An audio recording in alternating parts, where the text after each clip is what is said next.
Start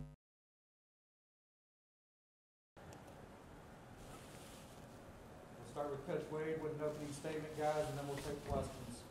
Coach?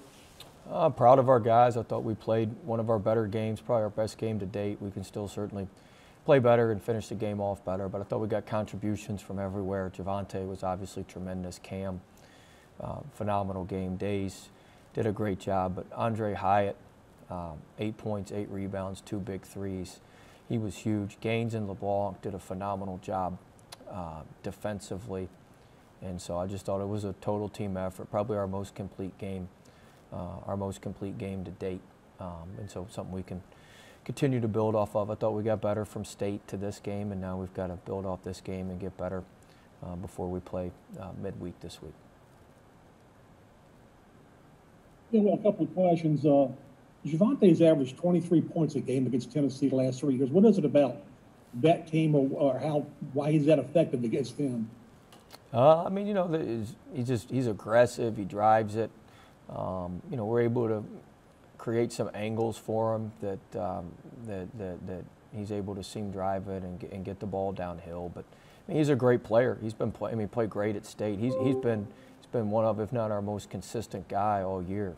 And so he's a great player, and I think it's just happened that he's had 3 huge games against Tennessee, but he's had big games against a lot of opponents. But he's a great player. He prepares well. He works extremely, extremely hard, and when you do that, good things happen. I'm very, very proud of him and very, very pleased for him.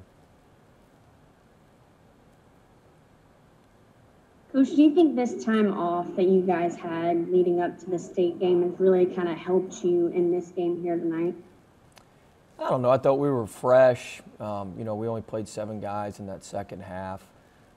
We certainly have been better on offense with that time off. But I thought we were. You know, I don't know for sure. I thought we were going to play well against Florida if we'd have played the Florida game last Saturday. I thought we were ready to play well. So, you know, I think our guys are starting to play better, starting to be more consistent. We're starting to practice better. We're starting to really dig in and work extremely hard, and I think it's paying off on the court. Hey, Coach. You managed to keep Tennessee at 35% from the field and less than 30% from 3. Given we all like to highlight the offensive side of the ball more, what does it mean to you and the players for containing a good Tennessee team like this? Yeah, I thought our defense was active. I thought we were alert. I thought especially in the first half in front of our bench, I thought the defense was great, holding them to 26 points. We gave up a few too many offensive rebounds, 6 in the first half, 8 in the second half. But, you know, we played good defense, and we're capable of it. We were very handsy today. We got our hands on balls. We were very active with our hands, and I thought that was huge for us. But credit to our guys. We executed the plan. We made them play with their weak hands a lot. We kept them out of their sweet spots. You know, we scrambled around. We forced a few turnovers, but I thought Leblanc and Gaines really did a nice job. We still messed up some switches and some things like that, but overall, I thought it was one of our. I'll have to go back and watch on film, but live, I thought it was one of our more complete and one of our better defensive efforts. Hey, well, we got a little bit of a two-parter for you. I mean, you just mentioned. You usually do. You usually do, Glenn. Sometimes it's 3 parts. All right. Well, you mentioned LeBlanc and Gaines and Hyatt, and you talked about those guys just trying to make winning plays and not really, you know, it doesn't have to always, you know, affect the stat sheet. And you just talk about, you know, their performance and how crucial they were. And then kind of the second part is just, do you guys expect to have a game filled this week and during the midweek part of the schedule? I know you guys are going to be. Yeah, I'll answer the second part first. Yes, we'll play a midweek game this week. I don't know when it'll be announced, but we'll play a midweek game this week. So, yes, I expect that. I thought all 3 of them really affect the game. I thought Hyatt obviously made the 2 threes, but I thought his physicality was huge. Getting 8 rebounds, his physicality on the glass, his physicality on the boards, I thought was really, really good. Gaines and LeBlanc are so good defensively. They're pests out there. They're able to throw you off rhythm. LeBlanc, man, he did a great job. You know, we're not the biggest team inside, and Tennessee tries to pound it inside. There's a lot of little things he does that people don't notice. So we had him opposite, and we were switching this top butt screen that they run on their 5 action. and they're trying to duck you in low, and you got to stay on top of the duck in, but it's hard to keep them from creating angles. But LeBlanc switches, and when he switches, his length is able to take away passing angles on post feeds from the top because it looks like he's going to kick it or get his arms on it, and so he probably deterred 6 or 7 post passes that would have led to layups or easy looks for them because we were, we're just a little bit smaller down there, and we can get cracked on the duck ends. And so he does a lot of little things and hidden things and gains his pressure on the ball and his ability to create steals and has quick hands and knock the ball off people. He made 2 tremendous defensive plays in transition. Just a really good athlete, and has tremendous quick twitch. How you doing, Coach?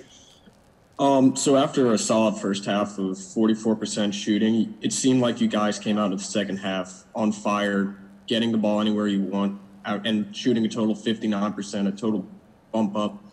I'm wondering, what kind of adjustments did y'all make on offense going into halftime? Well, I thought in the first half our offense was good at the beginning of the half. The last 4:47, I don't believe we scored, and we took a lot of one-pass shots and a lot of non-paint touch shots. I think we outscored them in the paint 36-20 some odd, 38-20 some odd, something like that. I don't have it right in front of me. But, we just made an emphasis of getting the ball in the paint. When we get the ball in the paint and drive it, we're really good. We had some great possessions in the second half. We ran a couple plays where we got the ball to second and third sides. There's one in particular, I think it gave us a 17-point lead where Cam got it on a third side and drove in there and shot a little floater that banked in. That was as good an offense as you can run. And so you've got to do that against a good defensive team. It was strength on strength. They got the number 2 defensive team in the country. We got the number 6 offense in the country. And I thought our offense, we certainly left some opportunities out there. We didn't move the ball as well as we need to every possession, but I think we did what we needed to do, and I thought our ball movement continued to be better.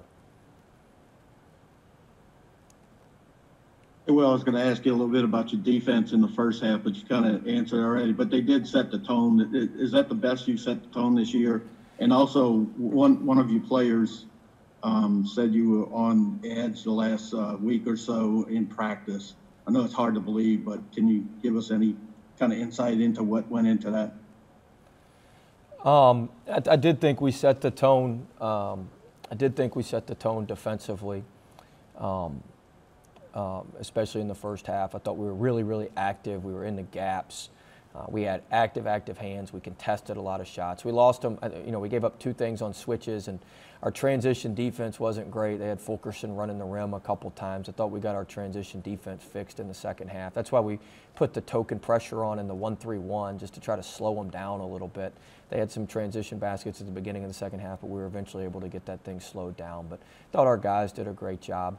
As far as being on edge, I'm usually always on edge, but certainly there's a heightened sense of focus and what we need to do. And I look at it more as there was a singular voice. Sometimes, I let a lot of people, I listen to a lot of people. I'll try a lot of different ideas. I want to hear things, but at the end of the day, when things aren't going as well as you want it to go, you get back to what you know and you do what the hell you do.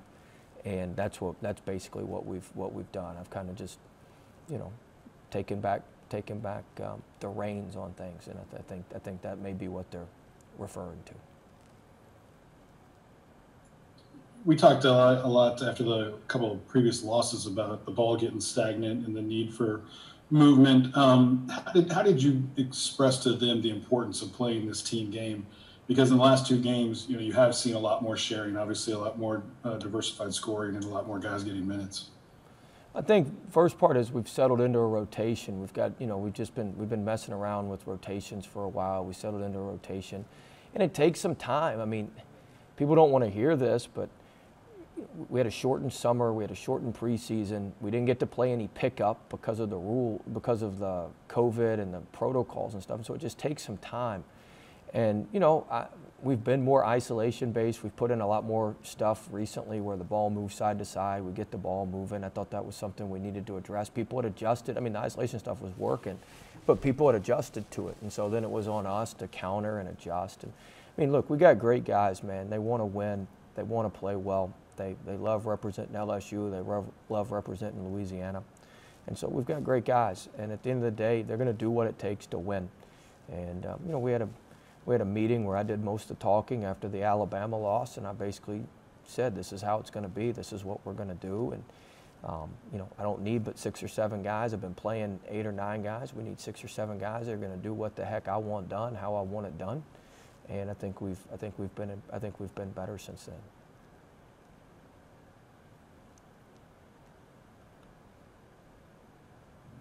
Hey, Coach, there was never a second thought today to dive for a loose ball. Just the physicality today and the hustle was just one of the key points of the game. Was that the buy-in of the week, or is this just a factor of the team finding its stride, getting later into the season and buying in? It's a really good observation. I told our guys before the game, I said, guys, we've been in 4 or 5 of these games, and if we keep doing the same stuff, we're going to keep getting the same result. And, you know, we got to do some different stuff. And, you know, I think I talked about it after Texas Tech. We want to talk about the end of the game. Well, we had 9 balls we had our hands on that led to 20 points for Texas Tech. And we still let some slip through our hands tonight. But, you know, I told him, I said, if we want to get a different result than Texas Tech, a different result than St. Louis, a different result than the Alabama game, like, we've got to come up with those balls. We've got to be first to the floor. We've got to be on the loose balls. Days made some good plays. We grabbed some long rebounds, which led to transition points. Like, we've got to be able to do that. We've got to take some charges. We didn't take any charges tonight, but I thought Gaines tried to take a couple. He was setting them up for a couple. They just didn't fall for it. I thought our guys were more focused with that. I think the last 2 games we've been more physical. We're not the most physical team. We're not the biggest team, but I think we have been more physical. But overall, you know, if you always do what you've always done, you're going to always get what you've always gotten. And so, you know, if you don't change something or change your habits or change your ways a little bit, then you're going to keep getting the same results. So I think our guys understood the importance of changing that to get the results that we want.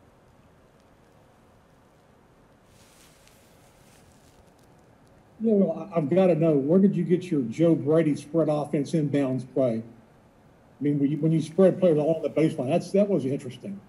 It's a hell of a question. I'm kicking myself. So here's the issue. I stole it. We call it Baylor because we stole it from Baylor. We stole it from Baylor when we were preparing for Texas Tech. And we got so caught up in some other stuff in preparation, I never put it in for the end of the Texas Tech game. I had it in my notes to put it in. I wanted to put it in because Baylor got the ball in bounds. Texas Tech is phenomenal at pressing at the end of the game and all that. And they've won a bunch of games kind of like they won our game the other night when we played them. And so Baylor had been the best team I had seen in getting the ball in bounds. And that's what they used to get the ball in bounds against Texas Tech for the last 2 years. And we got so caught up in other stuff, and they run 1,000 different baseline out of bounds plays and all this stuff. I just scratched it, and I never put it in for the Texas Tech game. Now, obviously, I wish I'd have put it in for the Texas Tech game now. And so when we had problems with that, it was just something easy to go to and simple to go to. It assures you're going to get the ball in bounds. Tonight, our issue was a little bit different. We didn't have any problem getting the ball in bounds. The problem was once we got it in bounds, we didn't come meet passes. We didn't have a guy in the middle. Now, with that Baylor situation, it gives you a little bit better spacing, and we were able to. We didn't have any issues after we did that. So, you know, we should. If we'd have had it in for Texas Tech, we may have had a different result in that game. But that's where we got it from. Coach, I guess this is going to be described as a signature victory, an NCAA tournament building victory. They were number 11 in the net, obviously top 20 ranked team. I know you're probably going to be moving on to Auburn here pretty quickly, but we got somebody between now and Auburn, Jack. Oh, excuse me. Well, the next opponent. But what does this mean for you and your resume, and maybe the confidence of the team after the Texas Tech game got away to finish today and then move forward? Man, we obviously needed some quad. We needed some quad one. We needed some quad one wins. You know, the thing about our resume is we don't have any bad losses. You know, we don't have any bad losses, and so, you know, when you don't have bad losses, you got to pick up quality wins. This was our 3rd quad one win of the week.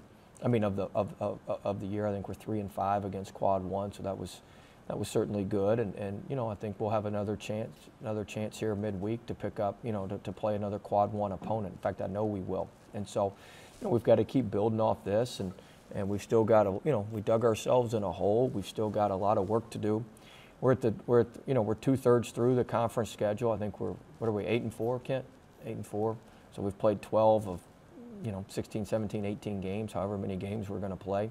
So we're at the 2/3 pole, and we've got to finish strong. We still got a lot of work. We still got a lot of work left ahead of us. Coach, you brought up the Texas Tech game, and y'all put a lot of emphasis on the inbounds tonight whenever Trendon had those 2 walks off of the inbounds. Did you kind of go back in your mind and think about that Tech game, or were you more secure knowing that your guys were prepared this game? Yeah, I thought we were more prepared. Like I said, the problems were different. This is a lot easier to correct. The problems with Tech was getting the ball in bounds. We couldn't even get the thing in bounds. When we got it in bounds, we got it in bounds close to the baseline. Like, we were able to get the ball in bounds today. The problem was once we got it in bounds, we had guys running from the ball. One of them wasn't necessarily, we had guys too far away. Like, that stuff we can correct. We do a 3-on-4, 4-on-3 drill, and we'll get that stuff corrected. So I didn't feel like, oh no, here we go again or anything like that. I felt like we were more prepared, and I knew, our guys have confidence in that Baylor thing that I talked about. I knew that, we could go to that when we needed to, and it worked. We broke it with pretty much ease. Thank you, Coach. All right, thanks, guys.